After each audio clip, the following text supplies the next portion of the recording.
Buenas tardes, bienvenidos a Estudios de la Identidad. Vamos a continuar con nuestro repaso, nuestra sesión de repaso. Habíamos quedado en ejemplos de propiedades emergentes, si me acuerdo bien. Sí, yo ¿Sí?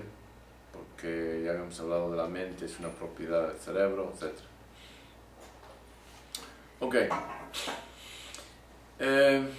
Tenemos aquí un ejemplo de una propiedad emergente, la fuerza de la gravedad. Es una propiedad emergente de la materia. Y en el diagrama lo que representa en el núcleo hay dos círculos, el círculo, o podemos pensar en ello mejor en dos esferas, un corte seccional. Y la esfera central representa la materia, cualquier cantidad de materia. Y alrededor de esa materia se manifiesta un campo gravitatorio. Toda unidad de materia, masa, tiene un campo gravitatorio, según el cual ejerce una fuerza de atracción con otra masa. Y aquí a la izquierda del diagrama tenemos esta ecuación. La fuerza de ese campo gravitatorio es igual a la constante G, que no es importante detallarla, simplemente es una constante que se ha derivado, multiplicado por el producto de las masas, dependiendo del sistema que usemos, kilos o libras pueden ser, pero el producto de las masas. Si estamos en el sistema MKS, metro, kilo, segundo, si estuviéramos en el sistema cegesimal, que es centímetro, gramo, segundo, pues las masas se medirían en gramos, dividido por el cuadrado de la distancia que los separa al centro de gravedad de esas masas. Entonces, si tenemos una masa así, de este tamaño, pues un punto se mide la distancia a un punto que representa el centro gravitatorio, que es como si representa el punto que si toda la masa estuviera concentrada en un solo punto, ese es el punto. Entonces se mide la distancia entre los centros de gravedad de ambas masas, se multiplican las masas, su peso, su masa, dividido por el cuadrado de esa distancia y se multiplica por el constante gravitacional G, y ahí tenemos la fuerza de atracción de esas dos masas. La razón por la cual empleé la palabra o el término peso, el peso no es igual a masa, el peso es el resultado de esta fuerza que la Tierra, que estamos aquí en la Tierra, ejerce sobre una masa, es el peso. Por eso las cosas caen, por eso los objetos caen, por la fuerza de atracción. Entonces, si lanzamos una pelota al aire, la pelota cae. ¿Por qué? La pelota cae porque la fuerza de la gravedad, la masa de la Tierra es tan grande que esa fuerza atrae y baja la pelota. De hecho, la pelota también ejerce una fuerza de atracción hacia la Tierra, pero su masa es tan pequeña que la Tierra ni se entera. Menos mal, porque si no, pues estaríamos saliendo de órbita cada vez que alguien deja algo caer. Pero, entonces sabemos cómo calcularlo, sabemos cómo se manifiesta estas fuerzas de la gravedad, lo hemos sabido durante siglos, desde siempre hemos sabido que las cosas caen si las soltamos. Antes pensábamos, tenemos teorías absurdas, místicas, religiosas, porque querían, el espíritu dentro de ellas quería volver a su punto de origen.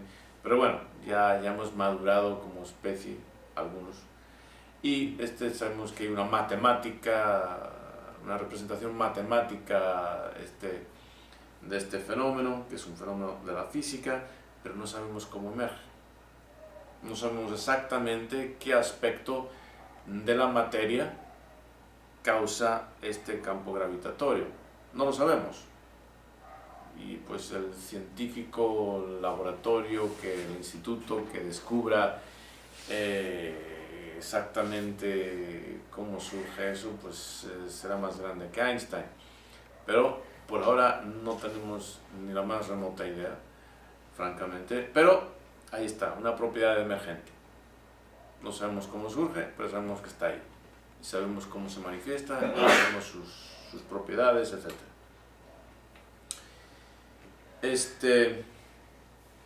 Entonces, similarmente, podemos pensar en que la mente es una propiedad emergente del cerebro, y aquí en este diagrama tenemos unas referencias a esa relación.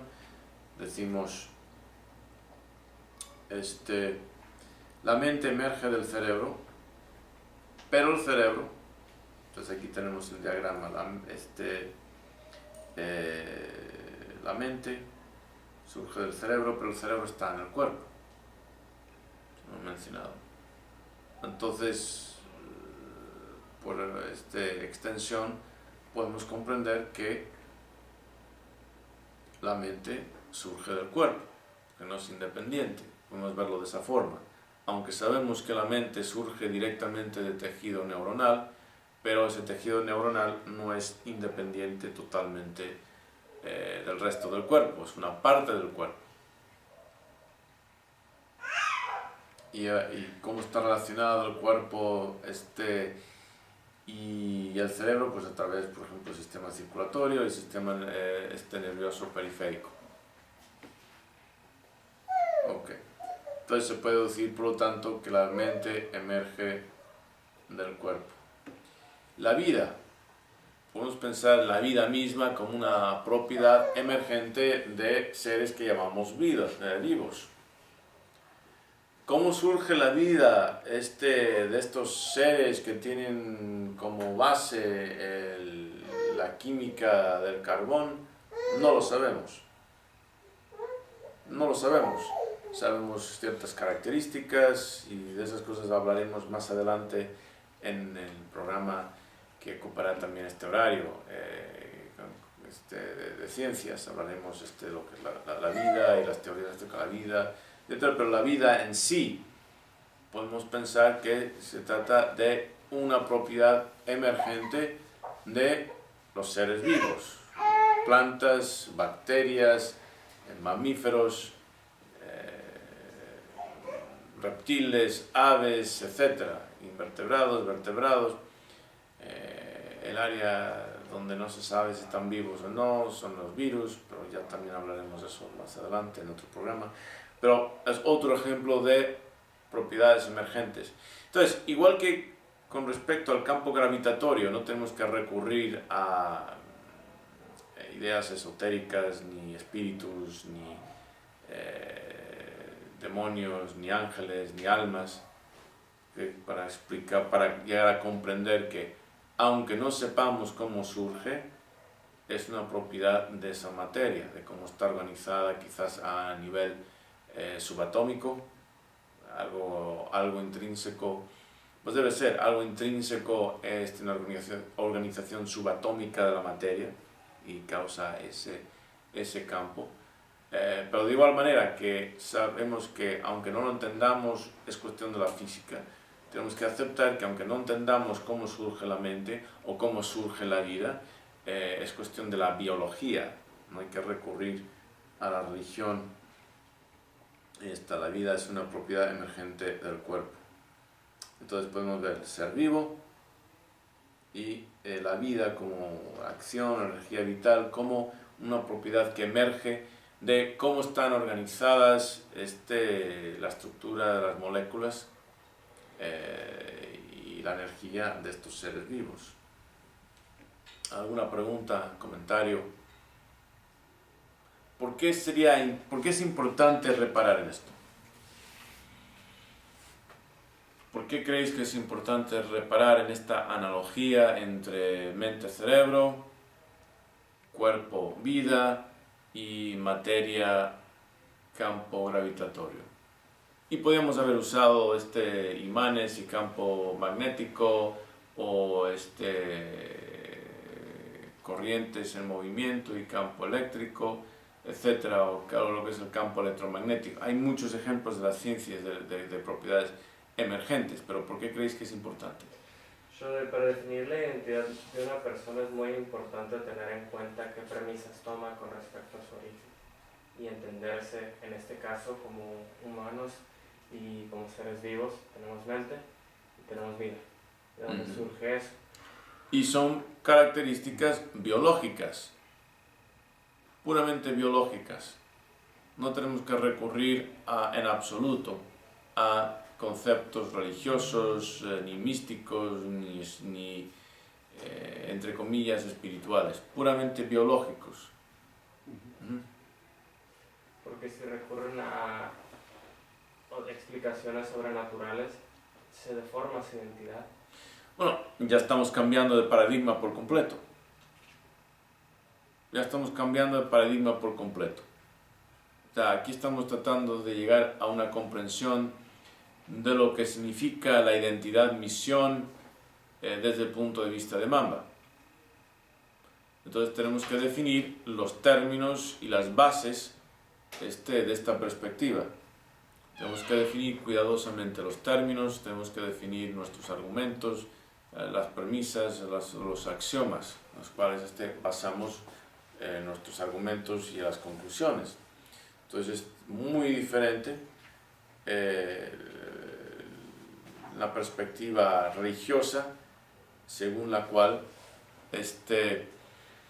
la vida o la mente es el resultado de un fenómeno sobrenatural, lo cual nos abre, nos cambia la dirección por completo, nos cambia la respuesta a qué somos, porque el quién somos parte de qué somos.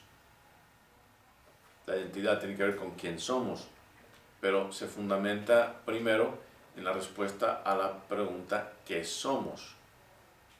Si somos seres biológicos, el resultado de una evolución biológica, el resultado de una adaptación al planeta.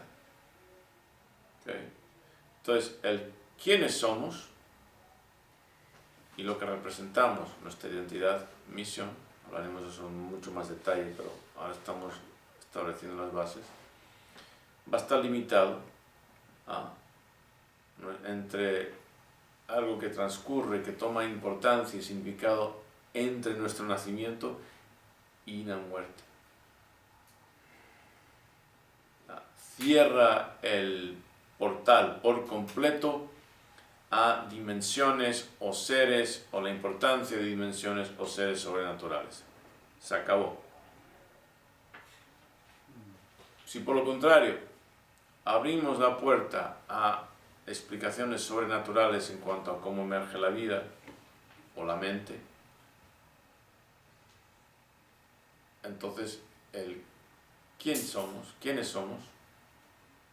ya abre a posibilidades de entes que tienen una relación con seres, relaciones y responsabilidades con seres sobrenaturales. ¿Sí? Si los seres naturales, si no existen en tu paradigma, entonces los seres con los cuales tú puedes entrar en relaciones y con los cuales puedes tener responsabilidades van a ser seres vivos, particularmente seres humanos. Si por lo contrario abres o ves la respuesta a qué soy en términos de el resultado de las acciones de un ser sobrenatural, ahora de pronto tus responsabilidades,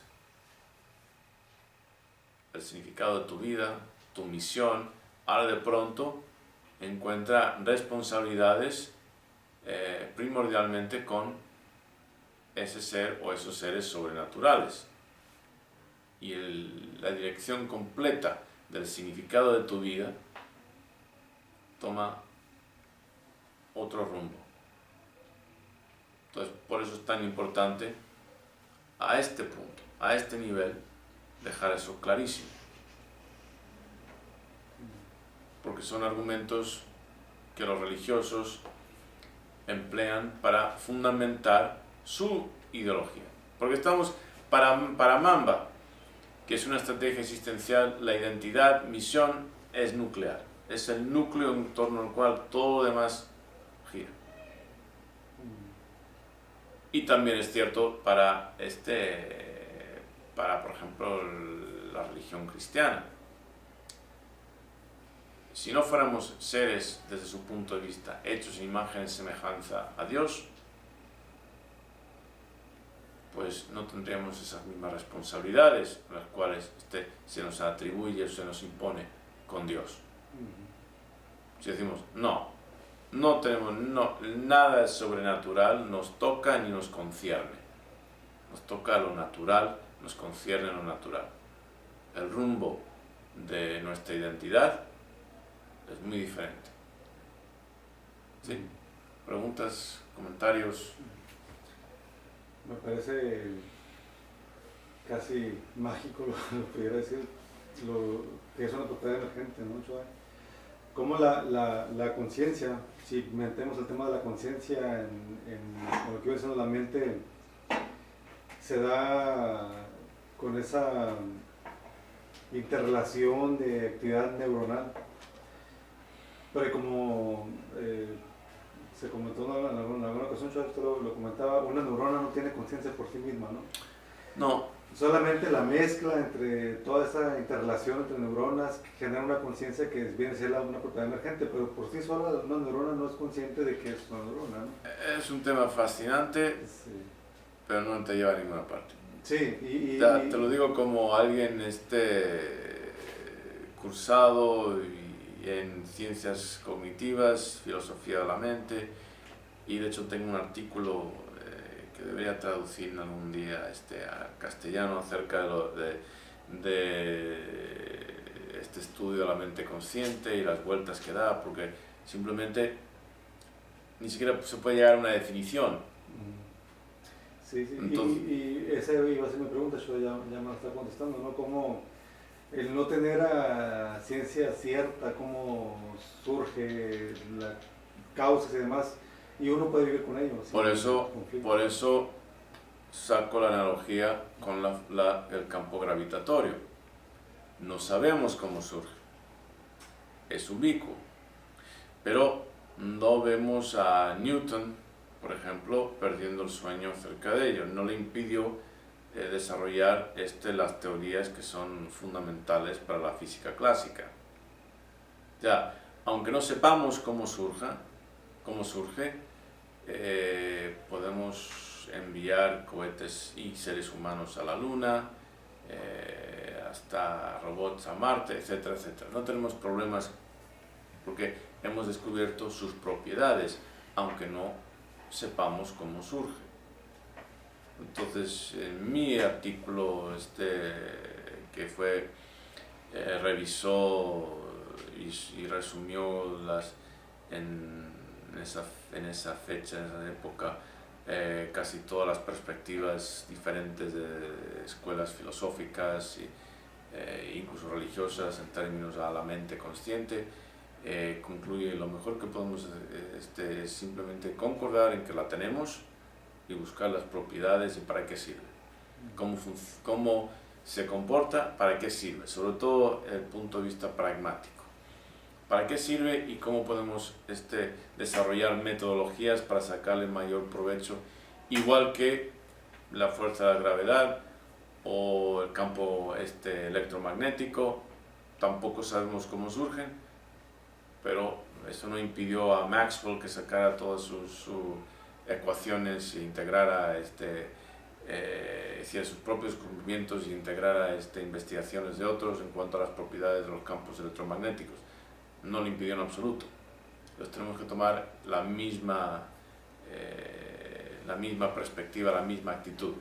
No lo sabemos, los médicos no saben cómo surge la vida, pero si esperaran a salvarte la vida, a resolver ese problema, la medicina no hubiera dado un paso jamás. Que alguien se está ahogando, espérate, antes de rescatarte tengo que saber cómo surge la vida.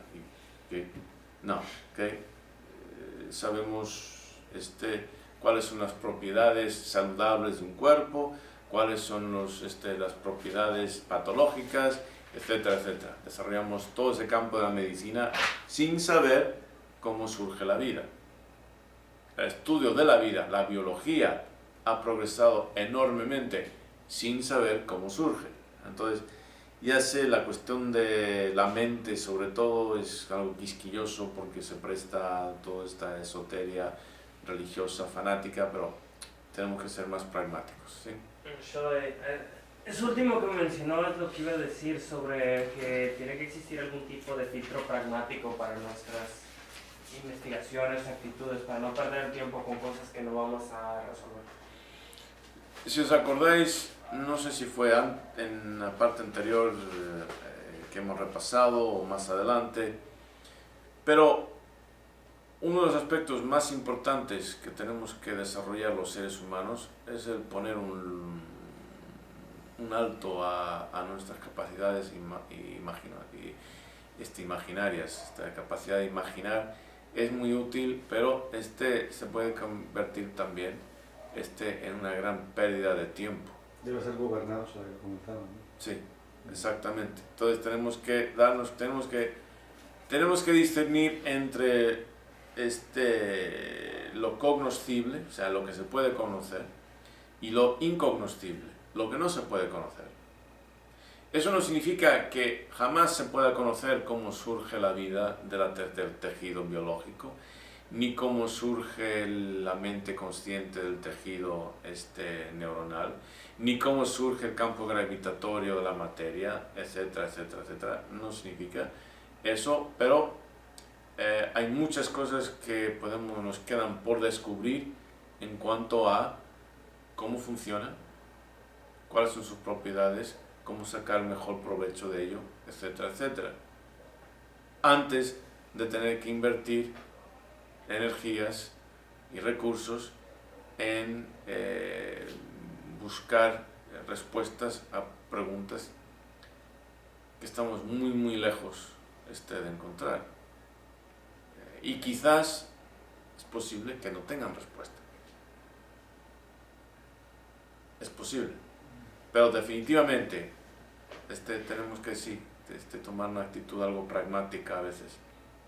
Yo la tomé, por ejemplo, cuando estaba estudiando el chamanismo, desde el punto de vista antropológico primero, y luego quise estudiarlo desde el punto de vista neurocognitivo, y ya sabéis que para lograrlo tuve que echarme toda una licenciatura en ciencias química orgánica y fisiología, toda la materia está para medicina anterior a, y matemáticas, todo para cambiar cambio radical de disciplina, de literatura a neurociencias cognitivas. Y llegó un momento en que me di cuenta que podía gastarme 20 vidas tratando de resolver ciertos problemas pequeños que quedaban, y seguramente no los iba a resolver, o podía llegar a un modelo que explicara el 90 y tantos % del fenómeno, y eso sí lo logré, en términos el chamanismo, en términos de la imaginación relacionado con la hipnosis, etcétera, etcétera, que fue la base de mis investigaciones de posgrado en neurociencias cognitivas. Pero hay algunos aspectos que y cuestionables, si siquiera existen, fenómenos si siquiera existen, pero que podía haberme tirado 20 vidas y todavía no resolver el problema. Entonces uno tiene que a veces saber hasta dónde puede llegar con sus ambiciones, y no es que yo me falle en el campo de la ambición, soy bastante ambicioso, pero hay un punto en el cual la ambición se convierte en estupidez y hay que quedarse a lado de ese punto. Ok, entonces entendemos por qué es tan importante establecer nuestra perspectiva al respecto. Alguien podría muy bien diferir. Los religiosos difieren. Pues allá ellos. Escriban sus propios libros, en sus propios cursos. ¿Ven?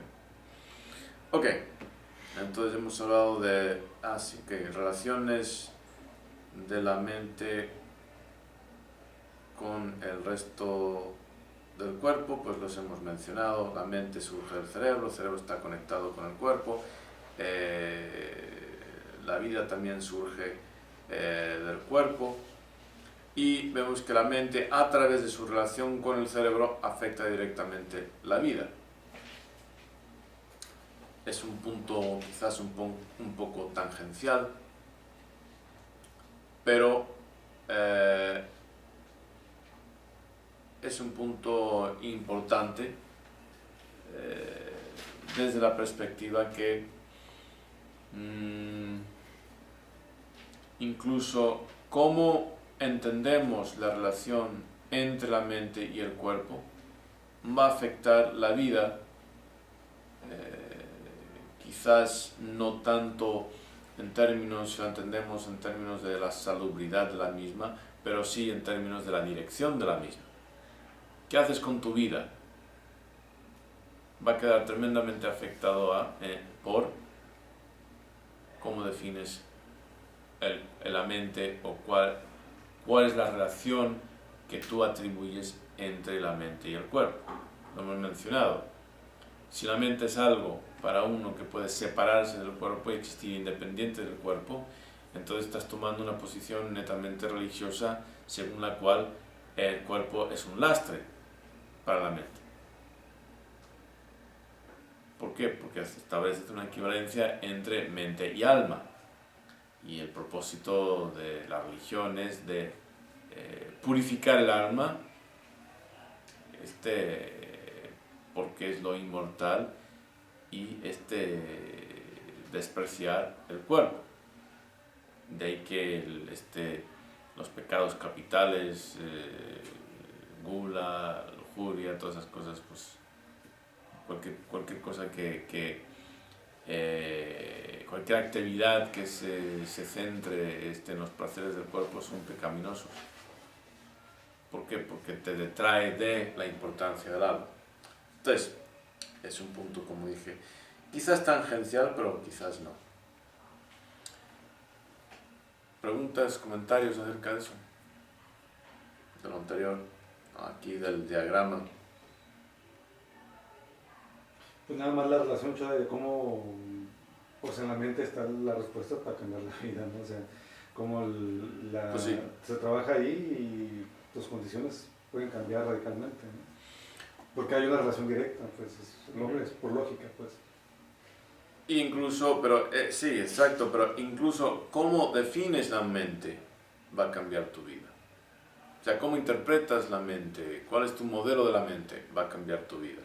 O mejor dicho, tu vida va a estar condicionada en buena parte por cuál es el modelo de la mente que adoptas.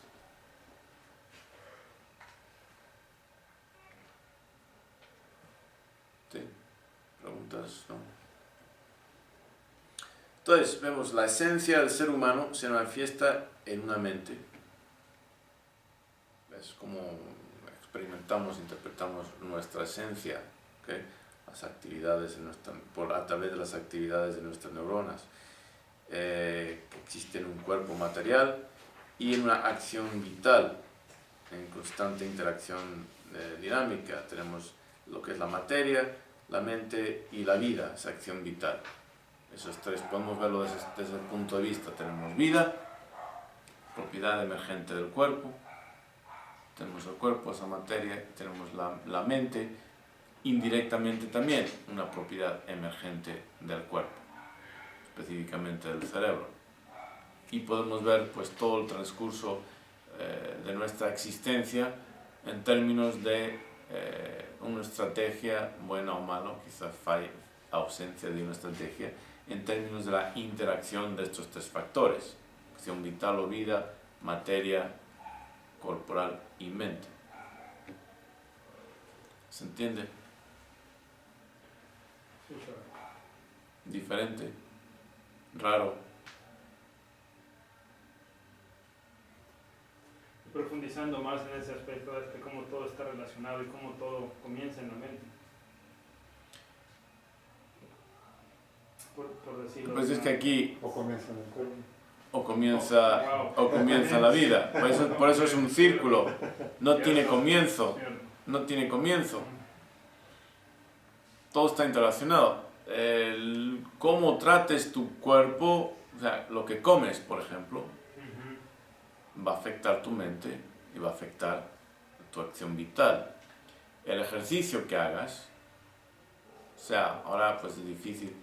Ejercicio, ¿dónde termina el concepto de acción vital y dónde empieza el cuerpo? Pues no puedes separarlo, pero va a afectar tu mente, mens sana in corpore sano, ¿verdad? Entonces, son tres componentes totalmente interrelacionados que no se pueden separar. Es una forma de ver al ser humano, es una forma de interpretar lo que significa ser humano.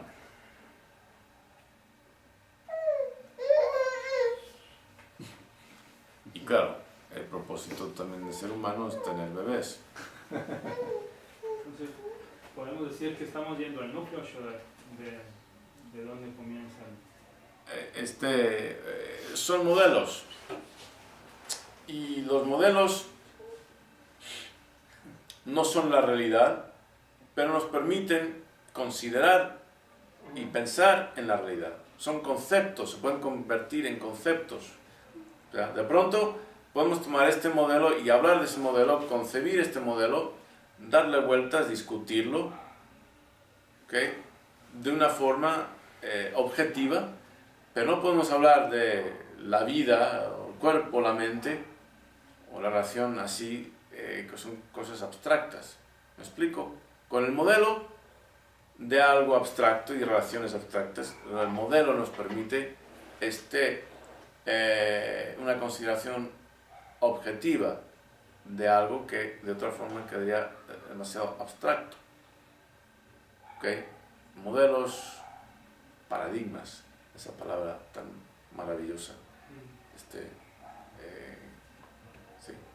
es un paradigma. Esto es un paradigma de lo que significa los aspectos tripartitos del ser humano. En este paradigma de lo que significa ser humano, no entra Dios, no entra un alma, no entra el demonio, no entra el cielo. ¿Sí? No entra en mi paradigma, no hay espacio en mi paradigma para eso. Mi paradigma no acepta.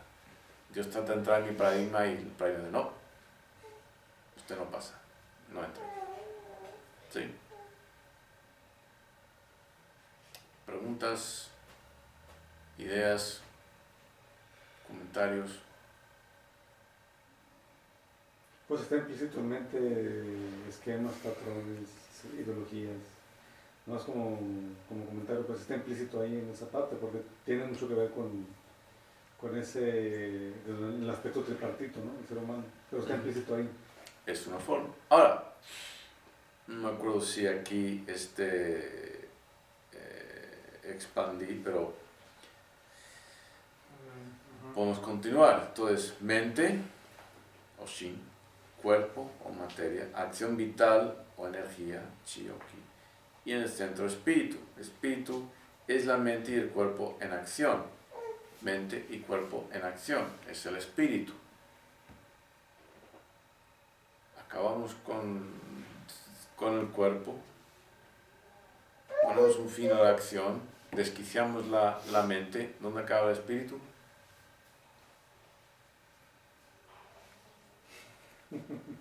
Se acabó. Se acabó. O podemos verlo como una propiedad emergente ahora de la interacción de estas tres partes. ¿Sí? Y esto lo podemos desarrollar por nuestro modelo. Los químicos, por ejemplo, veremos cuando veamos también la vida, pero en el programa de ciencias, que los químicos usan modelos de bolas con palitos muy interesantes. Veremos el modelo de la molécula de agua, y veremos qué es lo que tiene la molécula de agua en sus ángulos, de sus átomos, que son tan particular, que permite y facilita la vida. Si los ángulos fueran diferentes, entonces las propiedades electrostáticas de la molécula serían diferentes y la vida no podría existir. Pero eso solamente lo podemos considerar visualmente, conceptualmente, viendo el modelo. ¿Sí? Modelos, paradigmas son tremendamente importantes para nuestra interpretación y manejo de la realidad. Nosotros los seres humanos podemos construir modelos, y los modelos son indispensables para nuestro dominio de la realidad. Podemos dominar la realidad, podemos transformar la realidad debido a nuestra capacidad precisamente, no solamente de representación simbólica, sino de creación de modelos. Todo surge con la imaginación. ¿Sí? Claro, no sé si aquí así también un poco de una forma tangencial, con respecto a Mamba. ¿Cuál es el modelo del ser humano de Mamba?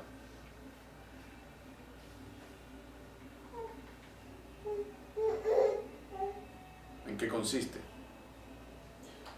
Tenéis aquí, por delante. ¿En qué consiste? Mind. Ok.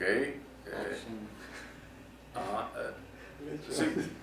Pues sí, pero las esferas. Las 5 esferas. La mente consciente. Ok, la mente, con respecto a este modelo, sí, va bien. Mind and body in action. Aquí está. Mind, body in action. Sí. Pero en Mamba tenemos un modelo que empleamos en realidad 6 esferas. La mente se divide en 2 esferas interdependientes, ¿no es verdad? Sí, Todas las esferas son independientes, pero sí, dividimos la mente en consciente e inconsciente. Sí, Entonces partimos del cuerpo, mente en 2, 3. Otra esfera. La esfera de... Bueno, tierra. Tierra es el sí, cuerpo. Sí. Cuerpo, mente inconsciente, mente consciente. La cuarta. La esfera del agua. La esfera del agua, ¿qué es? El contexto. El contexto, el ambiente. Porque ningún cuerpo existe en aislamiento. No existimos, ahí está el ambiente. ¿Okay? Y la quinta esfera, tradicionalmente, lo que creemos es el vacío. Sí, ¿cuál es el vacío? ¿Qué representa? El lado de Mamba, la estrategia existencial. ¿Cómo armonizamos las otras 4 esferas? Pero luego está la sexta esfera. ¿Cuál es la sexta esfera? Raikashin, que es la energía. Constante e incesante. O sea, entonces, en términos de este modelo tripartito, ¿okay? Vemos una relación. Aquí en este modelo estamos hablando del ser humano, pero no consideramos el contexto. En realidad, el modelo de la mente, el modelo del ser humano de Mamba surge del modelo de biopsicosocial, de las disciplinas clínicas. O sea, el ser humano como un ente biológico, con una mente psicológica y social, ubicado socialmente. Tomamos la mente y la partimos en 2, consciente e inconsciente, tenemos las 4 esferas. El Dao, la quinta esfera, es la estrategia existencial que las guía, y luego la sexta es reconocimiento de la energía. Sí. Porque a veces se dificulta entender que las cosas interactúan de manera interdependiente y no es una individual y otra individual. Pues por dos tradiciones en la formación ideológica del europeo. Porque el oriental no tiene este problema. El europeo, por una parte, o sea, hay dos tradiciones intelectuales que forman dos tradiciones que forman el intelecto europeo. Uno es el judaico-cristiano, el otro es el griego-romano. O sea, uno es más bien la filosofía griega y la modificación romana, y el otro es la religiosidad judaica y la cristiana, que de hecho dicen que existe el comentario de que el cristianismo es judaísmo platonizado o neoplatonizado. Quizá en otro curso lo explicaré, pero entonces, en términos de el cristianismo, no del judaísmo, pero en términos del cristianismo está la mente y está el cuerpo y el alma. Son dos cosas independientes. Descartes continúa con esa idea y la fundamenta en la ideología filosófica europea, el dualismo, cuerpo-mente. Luego pues desarrollamos en las ciencias la idea del reduccionismo, la idea de que se podía, gracias a Descartes, de que se podía entender un sistema reduciendo nuestro estudio enfocando nuestro estudio a través de una reducción de sus partes. Queremos entender cómo funciona un reloj. Vamos a estudiar todas las partes. Vamos a seguir dividiendo y investigando hasta que encontremos las partes indivisibles del reloj. Y una vez que tengamos esas partes y entendamos cómo funcionan esas partes, volvemos a comparar el reloj. ¿Okay? O sea, es el modelo mecanístico, porque para Descartes estaba el alma era una cosa aparte, entraba en el cuerpo a través de la glándula pineal. No sé por qué escogió esa, nadie sabe por qué. Pero bueno, puede haber dicho el trasero y le hubiera valido lo mismo, pero está la otra punta, o sea, que no sé. Además quizás les parecía una grosería que entrara por el trasero, pero la idea amerita que entre por el trasero, o que salga de ahí. Entonces, para él todo lo material, los animales, todo eran mecanismos. En esa época se hacían muchos relojes de pajarito, y les gustaba hacer mecanismos, pisas aquí en una manguera, la presión del agua hace que el monigote se mueva, y estaban haciendo investigaciones anatómicas de los reflejos. Tienes una rana, tienes la pierna de la rana, estimulas eléctricamente al nervio, y aunque pues solamente la pierna, le estira la pata, etc. Y se piensa que todo lo que es el cuerpo es un mecanismo, y de hecho el término se queda junto y se perfecciona la idea con Newton, y se va a hacer el término the Clockwork Universe, el universo del reloj. ¿Sí? Como si fuera un reloj. Entonces, no entra el concepto de interdependencia hasta mucho más tarde. Y para que logre tomar auge ese concepto, tenemos que eliminar la idea de que la vida o la mente sea algo aparte del cuerpo, ¿okay? En vez de una propiedad emergente. Para poder aceptar las propiedades emergentes, tienes que valorar, reconocer la interdependencia. Conceptos, por ejemplo, como la sinergia. ¿Sí? La sinergia, que la combinación, la operación de unas partes va más allá que simplemente las características individuales de cada parte. Ok. Bueno, vamos a tomar un descanso.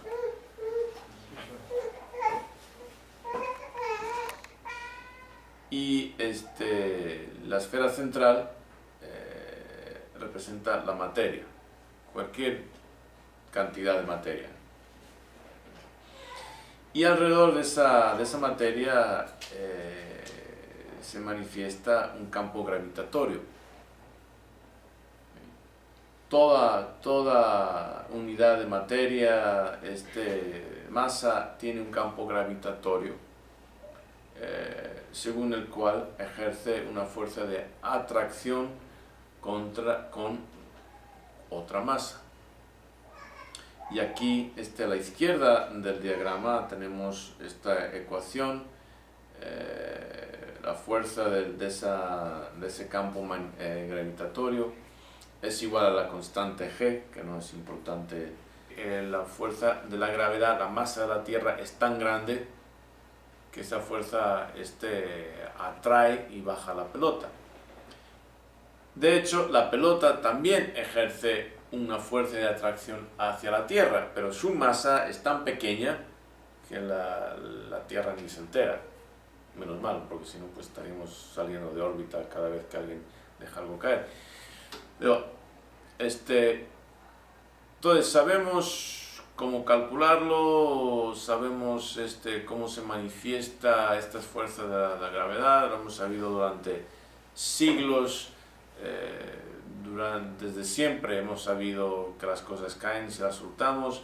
Antes pensábamos, teníamos teorías absurdas, místicas, religiosas, porque querían el espíritu dentro de ellas. Entonces se mide la distancia entre los centros de gravedad de ambas masas, se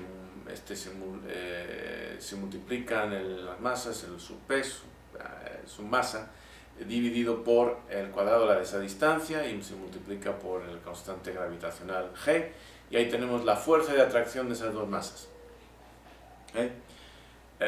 La razón por la cual empleé la palabra o el término peso, el peso no es igual a masa, el peso es el resultado de esta fuerza que la Tierra, que estamos aquí en la Tierra, ejerce sobre una masa, es el peso. Por eso las cosas caen, por eso los objetos caen, por la fuerza de atracción. Entonces, si lanzamos una pelota al aire, la pelota cae. ¿Por qué? La pelota cae porque... Buenas tardes, bienvenidos a Estudios de la Identidad. Vamos a continuar con nuestro repaso, nuestra sesión de repaso. Habíamos quedado en ejemplos de propiedades emergentes, si me acuerdo bien. Sí, sí. Porque ya habíamos hablado de la mente, es una propiedad del cerebro, etc. Ok. Tenemos aquí un ejemplo de una propiedad emergente, la fuerza de la gravedad. Es una propiedad emergente de la materia. Y en el diagrama lo que representa en el núcleo hay dos círculos, el círculo, o podemos pensar en ello mejor en dos esferas, un corte seccional, detallarla simplemente es una constante que se ha derivado, multiplicado por el producto de las masas, dependiendo del sistema que usemos, kilos o libras pueden ser, pero el producto de las masas. Si estamos en el sistema MKS, metro, kilo, segundo, si estuviéramos en el sistema cegesimal, que es centímetro, gramo, segundo, pues las masas se medirían en gramos, dividido por el cuadrado de la distancia que los separa al centro de gravedad de esas masas. Entonces, si tenemos una masa así, de este tamaño, pues un punto se mide la distancia a un punto que representa el centro gravitatorio, que es como si representa el punto que si toda la masa estuviera concentrada en un solo punto, ese es el punto.